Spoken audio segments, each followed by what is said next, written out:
Bueno, amados, gloria a Dios, benditos sean todos ustedes en el nombre de nuestro Señor y Mesías, Salvador, la palabra de Dios hecha carne, Jesucristo, Yeshua.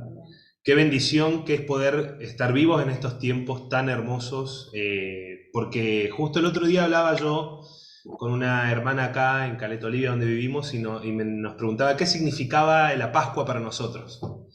Y lo primero que se me vino a la cabeza fue la libertad que te da el Señor de poder caminar en su santidad, de poder aprender todos los días con su paciencia y su amor, sabiendo que todos nuestros errores, todo el pecado que nosotros hemos tenido, Él lo ha pagado sumamente, abundantemente y todo suficientemente para darnos esa libertad de hijos de Dios. Y realmente nuestra hermana, la señora, dijo que le había liberado ese concepto, porque en realidad muchas veces ciertas religiones, ella proviene del adventismo, y dice, a nosotros nos cargan por ahí las tintas con obras necesarias para la salvación. Pero bueno, justo también tenemos la posibilidad de tener al doctor Baruch, como siempre nos habla, junto con nuestro hermano amado Cristian, que el otro día hizo muy buen video, los dos. Yo quiero darle gloria y honra y quiero que todos lo demos, porque tenemos dos muy buenos siervos y que nos enseñan muy, muy bien, del cual tomamos todos de nuestro verdadero Maestro, Jesucristo, el cual es gracia sobre gracia. Así que es bendito el nombre de Él por siempre, porque acá estamos para glorificarlo. Bien, hermano, muchas gracias. Antes quería dar este agradecimiento, fueron hermosos los testimonios de nuestros dos hermanos que ciertamente nosotros como familia acá en mi casa los tenemos mucho en el corazón, igual que a todos ustedes, pero le damos gloria al Señor por ellos. Bueno, el Espíritu Santo es realmente nuestra forma de vida, es el motor, la energía, es todo lo que el brazo poderoso del Señor se manifestó. El otro día también hablábamos acerca de Isaías 52, en donde habla que la parte esa, yo creo que también ustedes habrán visto el video de nuestro estimado hermano, el doctor Baruch, que habló sobre el brazo del Señor, Zeroaj, era el término en hebreo, no me lo voy a olvidar más, en donde habla de justamente la descendencia, el poder de Dios Padre manifestado en la descendencia de su Hijo, siendo ultrajado en realidad hasta la muerte por decisión propia, por voluntad propia, para salvarnos a todos nosotros y hacernos coherederos de la gracia del Padre y poder llamarnos también nosotros junto con Él hijos del Dios viviente. ¿No es cierto? Este sacrificio pascual es yo puse un versículo al principio, es Romanos 9:26, Oseas 1 del 10, en donde nuestro Dios habla al pueblo de Israel en Oseas, a un profeta menor, al pueblo de Israel en el norte, y Romanos, luego Pablo lo habla. Dice, en el lugar donde se les dijo, ustedes no son mi pueblo, allí serán llamados hijos del Dios viviente. Esto también es una palabra profética muy segura, porque nosotros conocemos que además de que Jesucristo nuestro Señor bendito sea, es nuestra Pascua y ya fue sacrificada, y es un sacrificio lo que hizo el Señor, también nos hace partícipes de la familia de Dios, porque muchos pensamos que la verdad de la justicia del Señor depende de nosotros. Por eso es lo que yo le decía al principio de esta hermana que estaba en el adventismo. La justicia que nosotros tengamos no proviene de nosotros, proviene de lo que hizo nuestro Mesías, nuestro Salvador y Señor, el que es perfecto por los siglos, la imagen del Dios vivo. Esa es nuestra verdadera justicia y acá es donde tenemos que honrarlo a Él en estos tiempos realmente turbulentos en el mundo, pero que aún así nos hace reconocer de que somos libres en Él. Que nosotros también en este tiempo viene a demostrarnos que el tener misericordia siempre es del Señor. Leyendo también al profeta Daniel, el último de los 4 profetas mayores, en el capítulo 9, luego de ver proféticamente hacia adelante por la visión del Espíritu Santo del Señor, él decía, orando, luego de haber leído la profecía de las 70 semanas, diciendo, oh Señor, nuestra es la confusión de rostro, nuestra, de la humanidad, del pueblo de Israel que había ido en cautiverio, de nuestros reyes, de nuestros príncipes y de nuestros padres. Porque contra ti nosotros hemos pecado. Pero de Jehová el Señor nuestro Dios es el tener misericordia y el perdonar, aunque contra Él nos hayamos rebelado. Bueno, esto justamente es lo que está haciendo mención, que es el núcleo central. Cristo vino a sacrificarse por nosotros, por voluntad del Padre, siendo obediente hasta la muerte, sufriendo una muerte dolorosa. ¿Para qué? Para que el Señor pudiera tener misericordia y perdonarnos a nosotros, que nos habíamos rebelado como humanidad. Por cuanto Dios no puede habitar con alguien que peca, es que necesitamos tener un cordero pascual. Y fíjense que yo no puse aquí, pero también en Génesis, el cordero que iba a utilizar Abraham para agradar al Padre Celestial era su propio hijo Isaac.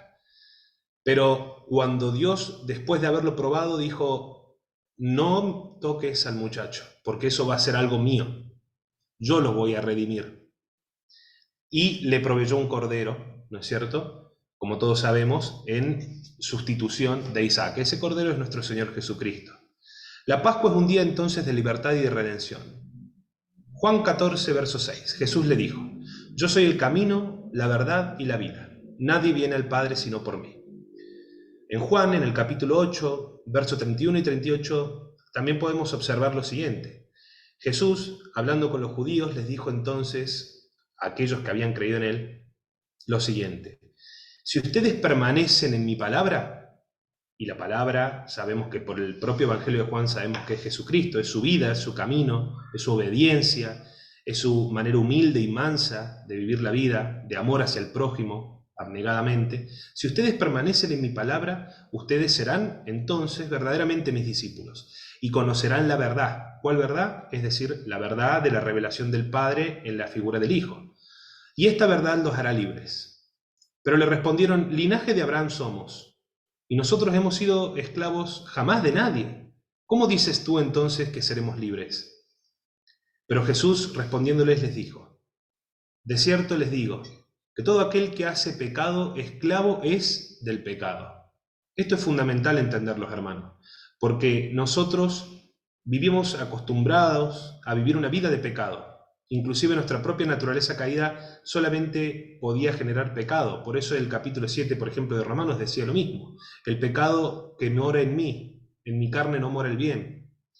Pero el esclavo dice que no queda en la casa para siempre. El Hijo sí queda para siempre. Así que si el Hijo, con mayúscula, un título mesiánico, los libertare, o los hiciere libres, serán verdaderamente libres. Sé que son descendientes de Abraham, les dice, pero ustedes están procurando matarme, porque mi palabra, la verdad de Dios, no haya cabida, es decir, no puede ser congruente con su forma de ser, no haya cabida en vosotros. Yo hablo lo que he visto cerca del Padre y ustedes hacen lo que han oído cerca de su Padre. La próxima viñeta, hermano Cristian, gracias. Quiero decirles que la verdad es que no todos somos hijos de Dios. Es decir, todos aquellos que crean en el Evangelio de Jesucristo, del unigénito Hijo de Dios, son hijos de Dios. Todos los otros son hijos rebeldes. Son hijos que aman el pecado más que la palabra, que no haya cabida la palabra dentro de ellos. Y esta es la gloria de nosotros, de que pertenecemos a la familia de Dios en el Mesías Jesús. Porque si no fuera por Él, nada podríamos hacer. En Proverbios 1, en el verso 23, hablaba ya nuestro estimado Salomón y todos aquellos amantes de la sabiduría proverbial diciendo lo siguiente, porque también en 1 Corintios abajo va muy ligado. Vuélvanse a mi reprensión, hablaba la sabiduría. He aquí que yo derramaré mi espíritu sobre ustedes y les haré saber mis palabras. Es muy parecido a lo que nuestro Señor Jesús dijo. Este es el clamor de la sabiduría al pueblo. Es decir, la sabiduría estaba aquí hablando, diciendo que su espíritu iba a ser derramado sobre el pueblo verdadero del Señor. Y es lo que Pablo, en la primera epístola de los Corintios, en su capítulo 1, verso 22-24, les habla. Porque los judíos dicen que piden señales, los griegos buscan sabiduría. Pero nadie, estaba diciendo con esto, nadie quiere predicar o hablar o vivir según la verdad, el camino y la vida. Porque no se trata ni de señales ni de sabiduría mundana, sino que predicar a Cristo crucificado es la verdadera sabiduría que proviene del Padre. Para los judíos, que no podían entender, que eran esclavos del pecado, es ciertamente un tropezadero. Para los gentiles es locura, porque no se lo imaginan, porque la gente que piensa que el sacrificio del Señor no es necesario, es porque se creen autosuficientes y que tienen una justicia por mano propia, es decir, por méritos propios. Por eso es locura. Pero para los llamados, así sean judíos o griegos, Cristo es poder de Dios y sabiduría de Dios. Es la misma sabiduría de Proverbios, que llama y habla y profetiza de que el Espíritu del Señor se derramará sobre todos sus hijos. Por eso en Mateo capítulo 3 y 4 puse que el último gran profeta, Juan el Bautista, y nuestro principal motivo de adoración, Dios el Hijo, decían: arrepiéntanse porque el reino de los cielos se ha acercado. O como cuando dice Jesús, cuando empezó a predicar, les empezó a hablar esta palabra: arrepiéntanse porque el reino de los cielos se ha acercado. No es casualidad que el último gran profeta y el primero de todos, el que tiene el título del unigénito Hijo de Dios, dijeran: arrepiéntanse. Porque eso es necesario hacer y predicar, cosa que en las iglesias verdaderamente no está ocurriendo por la apostasía que evidentemente estamos viviendo. Hermano, la próxima diapositiva. Gracias. Ese título decía: la reconciliación incluye arrepentimiento. Las buenas noticias de que nosotros tenemos es que Dios, el Hijo, nos dice, luego de mucha reprensión y de exhortarnos al arrepentimiento, dice: no teman, manada pequeña. Yo no sé si ustedes han leído esas partes, yo creo que sí, y es un consuelo tan grande que nuestro Dios nos hable de esta manera tan tierna, diciéndonos: no teman, manada pequeña, porque el Padre le ha placido daros el reino. Vendan lo que posean y den limosna. Este es el ejercicio cotidiano de cada uno de nosotros, ¿no?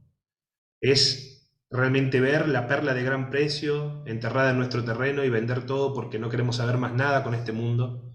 Solamente necesitamos estar en comunión con el Espíritu Santo y conocer más de Jesús y amarnos y poner en práctica estas enseñanzas. Por eso decía el Señor: vendan todo lo que posean si realmente no importa nada, den limosna, háganse bolsas que no se envejezcan, tesoro en los cielos que nunca falta, donde el ladrón no llega ni la polilla corrompe, porque todo está en su tesoro, y su tesoro está en vuestros corazones.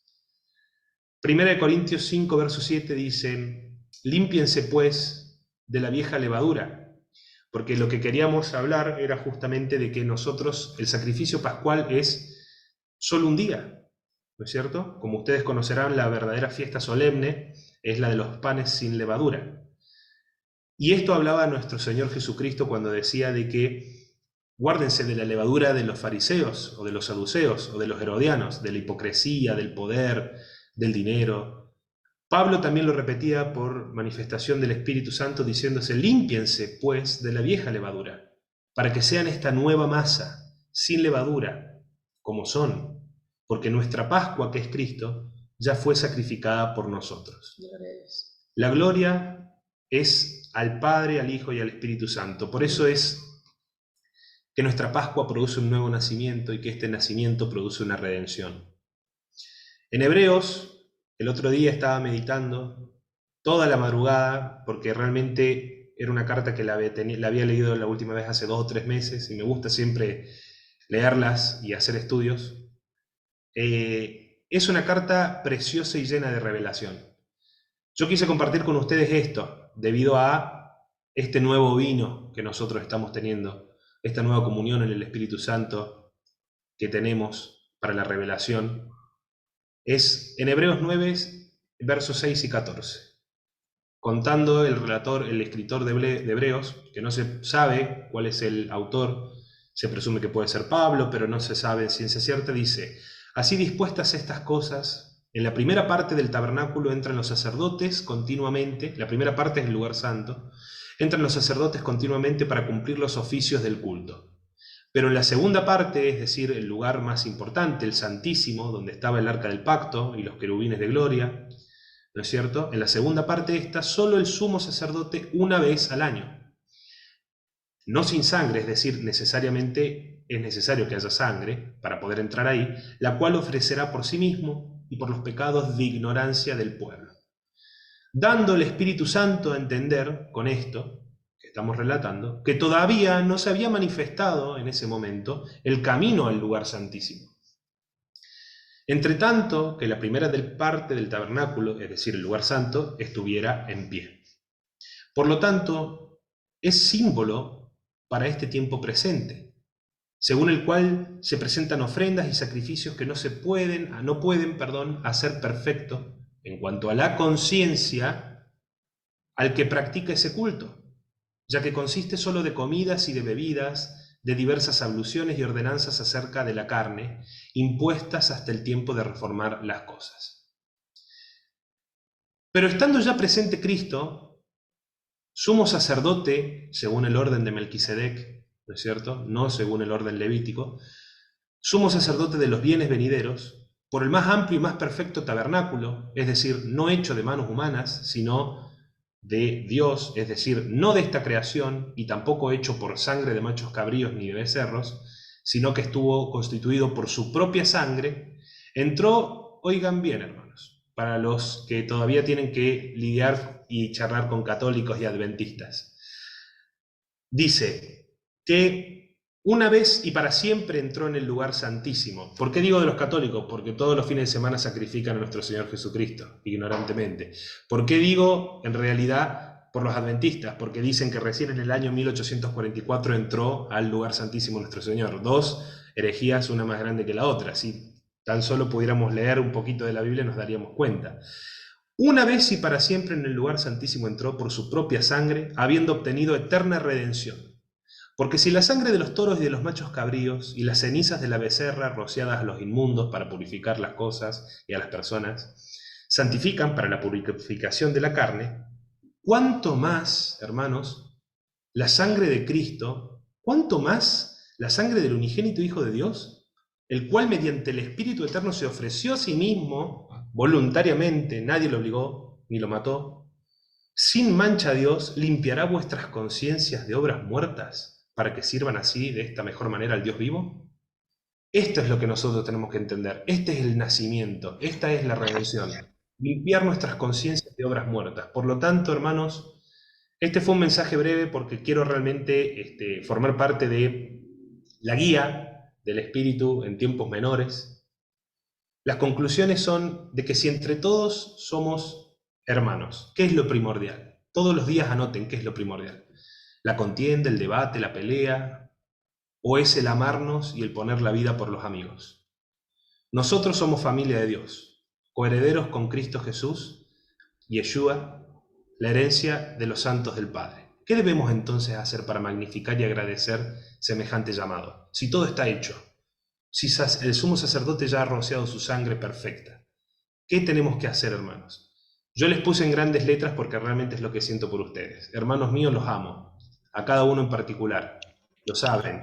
También les puse de que no duden en usarme para su provecho, ninguno de ustedes. Que no bajen los brazos en medio de la prueba, porque nuestro bautismo es en el Espíritu Santo y fuego. Que benditas sean los cumplimientos de las fiestas solemnes en Cristo Jesús, porque todas las fiestas son el símbolo de nuestro amado Dios Hijo, que se dio su vida por sí mismo, para poder redimir y formar parte de su misma familia con el Padre. Pero más bendito aquel que ama a Jesús en días no solemnes o comunes. Hacer la voluntad de Dios es en todos los días por igual. Señor, Es algo que también todos tenemos que comprender tomamos.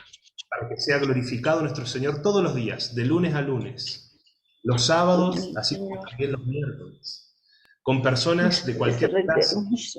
darse el realmente vivir una vida santa, vivir una vida de comunión, vivir una vida de perdón, de ponerle otra mejilla, de humillación, es la gloria y la honra para poder llevar fruto en esa vid verdadera, como verdaderos pámpanos que somos de la vid verdadera.